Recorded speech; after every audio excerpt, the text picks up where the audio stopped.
O que ajuda na superação de filhos de pais que cometeram suicídio e como eles podem encontrar sentido na vida após essa perda? Dos filhos, né? Dos Tá filhos. bom.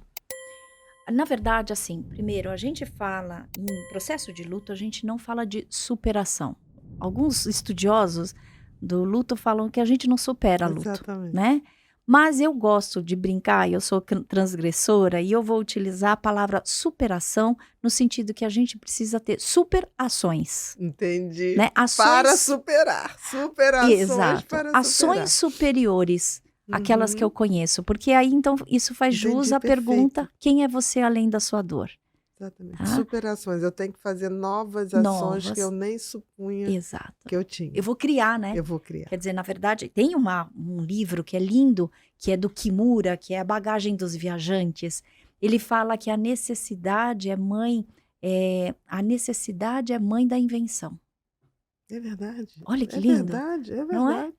A gente só cria quando a gente tem a necessidade de algo. Exato. Todo criador, né. Quando um pai ou uma mãe, né, se matam, e eu utilizei no meu estudo do doutorado, que é o processo de luto do filho da pessoa que se matou. Veja bem, É o luto de quem é o fica. luto de quem fica, e inclusive de pai e mãe, porque essa foi a minha história, eu fui Uhum, pesquisar, eu entrei no doutorado, porque eu tive um luto gestacional, né. uhum. E a partir do meu luto gestacional, eu falei: "Eu quero saber se o luto por suicídio tem a sua especificidade, que é diferente Dos de outros outros. lutos", inclusive porque Perfeito, eu estava vivendo o luto gestacional. perfeito. Não por acaso, foi nesse momento, inclusive, que a minha mãe adoeceu do coração grande. Eu já tinha a parceria dela, porque quando eu abortei, a minha mãe chegou para mim, depois da curetagem, e falou: "Você perdeu muito comigo, né, Karina?" Eu falei: "Perdi, mãe. Perdi uma adolescência, uma infância, mas hoje eu sou psicóloga para fazer diferença. Eu tenho um livro praticamente escrito, que é o livro Suicídio e Gestalt Terapia, que foi, né, o meu primeiro livro, que eu tive 3 recusas editoriais, enfim. Ela falou assim: "Karina, a partir de agora você não vai mais se preocupar comigo. Eu vou te ensinar, inclusive, a como você vai fazer um manejo do comportamento suicida. E eu vou te ensinar como virar o jogo." Jura? É. Então ela me deu a parceria. Uhum. Quando ela aceitou o que eu fazia, eu falei: "Mãe, sério? Jura?", né, foi isso que eu Aham, sim, perguntei. sim. E ela falou: "Sim". Então eu falei assim: "Então eu vou lançar o meu livro, Suicídio e Gestalt, você vai estar do meu lado", e foi lindo.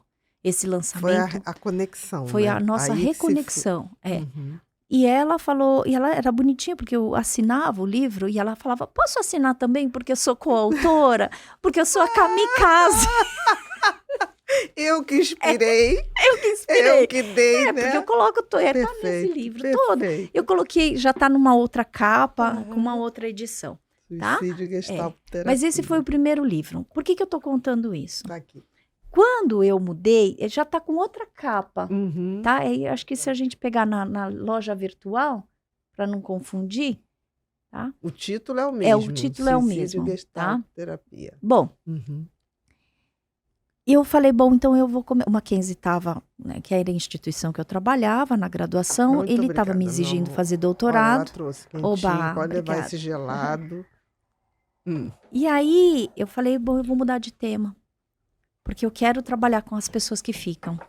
E até porque eu estava com perfeito luto isso. gestacional, eu falei: "Bom, eu quero saber se o luto por suicídio, tá, é diferente." Bom, aí foi aí que eu comecei. E foi aí que eu pesquisei luto por suicídio, né, luto dos filhos das pessoas que se mataram. Isso é maravilhoso. É a nova Isso, capa? essa é a nova capa, Perfeita, perfeita. né. Uhum, Aí tem, Bruno, eu vou pedir até o livro Suicídio e Luto, porque aí tem a libélula. uhum. Isso. Aqui, Bom, aqui. a minha mãe ficou 18 vezes internada com coração grande. Ela já não tentava se matar. Eu estava no doutorado estudando, né, o processo de luto de filhos de pessoas que se mataram. Na 17ª vez, isso quer dizer antes da última internação, ela estava em casa, ela morava com a minha irmã estava viajando e ela ficou em casa. E eu recebi a capa da minha tese de doutorado, que é uma libélula. Ela falou, por que libélula, Karina? Anos atrás, em 2004, no mesmo ano que eu abortei, eu tive um cliente japonês que a mãe morreu por aneurisma. E o pai me procurou por eu ser japonesa, falando, Karina, você sabe que a nossa cultura é uma cultura muito fechada.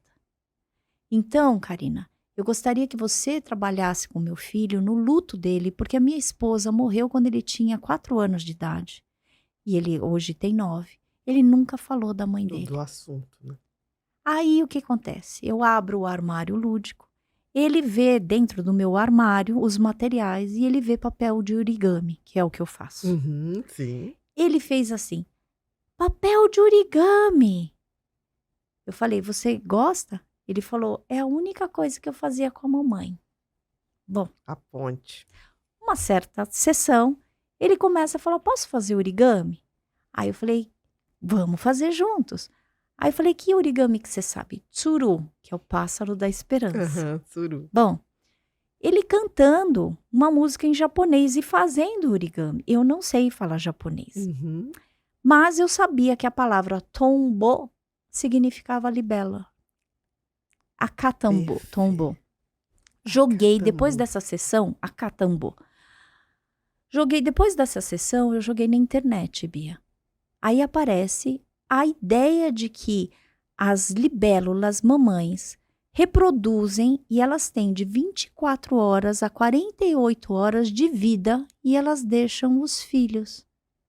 Nossa. Falei, gente, essa é uma metáfora perfeita para o meu trabalho, que é o processo de luto do filho da pessoa que se matou. Então, todos os filhos das libélulas, Eles ficam órfãos. eles ficam órfãos. Eles ficam órfãos. Que interessante. E aí eu falei assim, gente, essa vai ser a Com metáfora. certeza. E minha mãe estava em casa, Bia. E ela falou, por quê? Aí eu conto essa história desse cliente, né? Levo também, depois dessa sessão, né, depois de eu ver, eu levo essa história para esse meu clientinho. E aí ele fala, né? Fala assim, olha, as libélulas, elas morrem, elas reproduzem, deixam os filhotes e elas morrem. Você se lembra de alguma história? Foi a primeira vez que o menino fica com os Chorou. olhos marejados. Marejado. E eu falo assim, você tá com um olhinho assim bastante, né? Não falei marejado, Sim, né? Mas sim. assim, você tá aqui com... Parece que você tá chorando. Você lembra de alguma coisa? E aí ele fala, eu lembro da minha mãe enterrada de branco. Não, deitada de branco. Perguntei pro pai, eles enterraram a mãe dele com um vestido de noiva. E aí Noiva foi branca. um momento da gente discutir sobre o processo de luto, que Uhum. ele não falava nada. Nada, nada. E eu contei para minha mãe sobre isso. Aí já vem emoção, porque eu conto para ela essa história Do menino. do menino. A minha tese estava para ser defendida no dia 7 de maio. No dia 12 de fevereiro ela morre. Um pouco antes, mas já estava pronto. Já estava, não, já tinha Faço feito, estava questão de nesse... lhe dar um lencinho. Por favor, É. não me tire essa possibilidade de Por ser favor, gentil. que lindo. Aí, Bia, você imagina que eu defendendo um doutorado, 4 anos de estudo, em carne viva. Quando ela morreu, ela pediu para ser cremada. Uhum. A gente chega no... Ela sabia dessa história. Bom, nessa história, como ela ficou com aquela máscara bipap, Uhum. eu estava me sentindo muito impotente na internação dela, tá? Então, antes da morte dela, tá? E aí, então, eu fiz uma experiência dirigida. Eu falei, mãe, respira, tá? Eu vou colocar a Ave Maria de Gounod, porque ela era cantora lírica, Ai, que lindo. né? Pianista. Coloquei lá na UTI, Ave Maria de Gounod, respira. Imagina que você está num campo muito ensolarado, muito florido, e que você vai apaziguar esse sofrimento que você tá, né? E eu vi naquela hora, tanto a minha impotência quanto a dela, acho que diminuiu bastante. Uhum. Bom, ela morreu, pediu para ser cremada. Quando a gente está no cemitério do Morumbi, que é um campo florido, não tem jazigo. A gente enterra, né, as cinzas da minha mãe, a gente colocou a grama em cima, meu filho Enzo chega para mim, mãe, a família na vida e na morte juntos. Daqui a pouco a Isabela fala, mãe, olha o bicho que você gosta. A libélula. Um grupo, eu nunca tinha visto, eu só tinha visto libélula separada.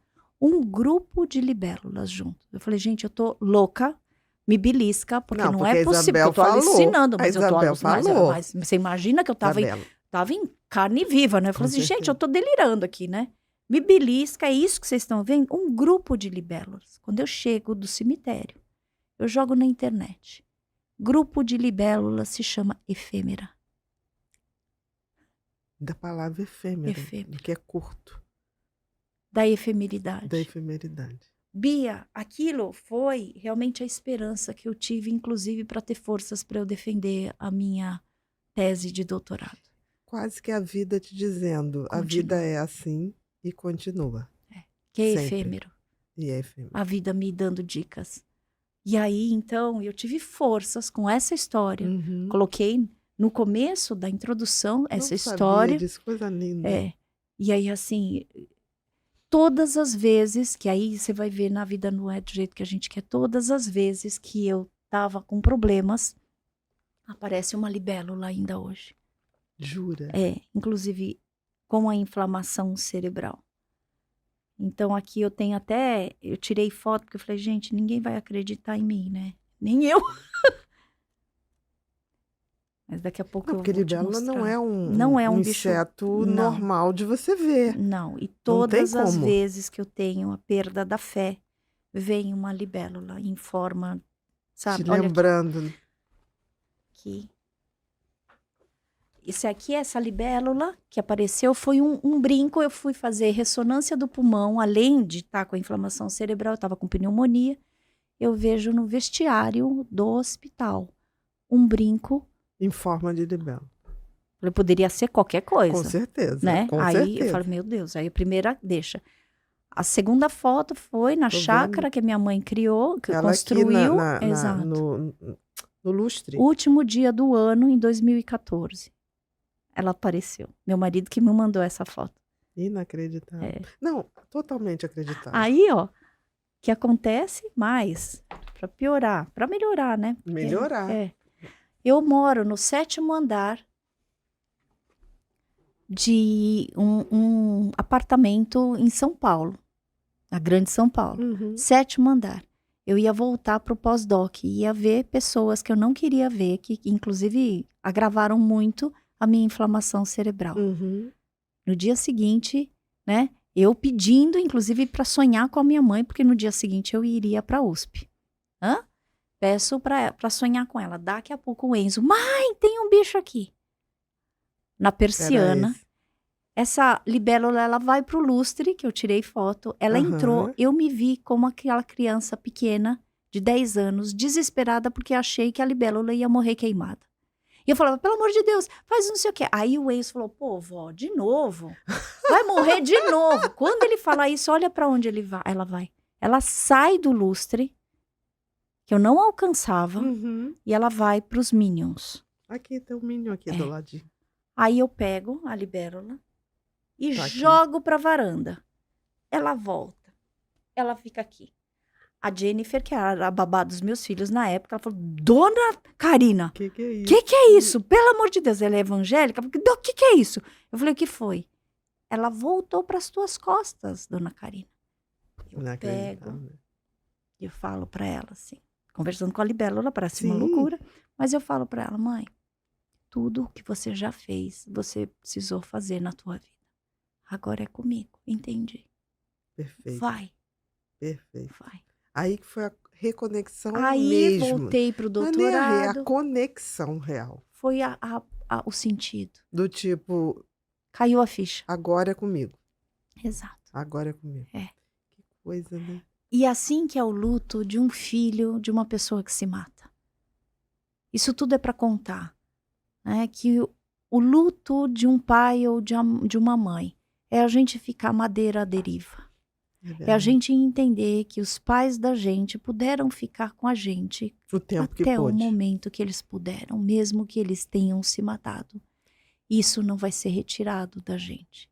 E me vem muita emoção, porque você, filho ou filha, você vai se dando conta que você também pode ser resultado não da transmissão psíquica transgeracional, que é dos processos autodestrutivos. Esse não é o seu legado. Mas que você pode dar respostas diferentes. Você pode fazer diferente. Fazer diferente. Quando a bola passar para você agora, Exato, é com você. Porque a gente tem condições de quebrar os círculos viciosos, a gente tem condições de fazer diferente. Tudo o que a minha mãe fez em termos de tentativas de suicídio é o que eu tenho feito diferente. Perfeito. Não que eu a julgue, não que eu queira fazer e não que eu nunca tenha pensado em me matar. Sim, pensei. Mas eu quero fazer diferente porque eu sou uma história diferente. Então, o luto de um filho de uma pessoa que se matou e que não é nem cometer o suicídio, porque cometer é um verbo atrelado a pecado ou a crime. Não foi pecado nem foi um crime, foi sofrimento. Ele não deu conta. Isso quer dizer que não é que você não vai dar conta. Isso quer dizer que você vai desenvolver uma estrutura diferente, uma resposta diferente dos teus pais. Para aquela situação. E que aí você faz a sua história, né? Exato. Então essa libélula foi uma ajuda que eu tive, sabe? Para sacar tudo isso. Foi mesmo. Não é? Vou começar a ver libélula de outra maneira. Olá, queridos. Estou passando aqui rapidinho para avisar vocês que a nossa Black Week já começou. Convido você agora para clicar no link abaixo e dar o primeiro passo nessa jornada importante de conhecimento e autocuidado.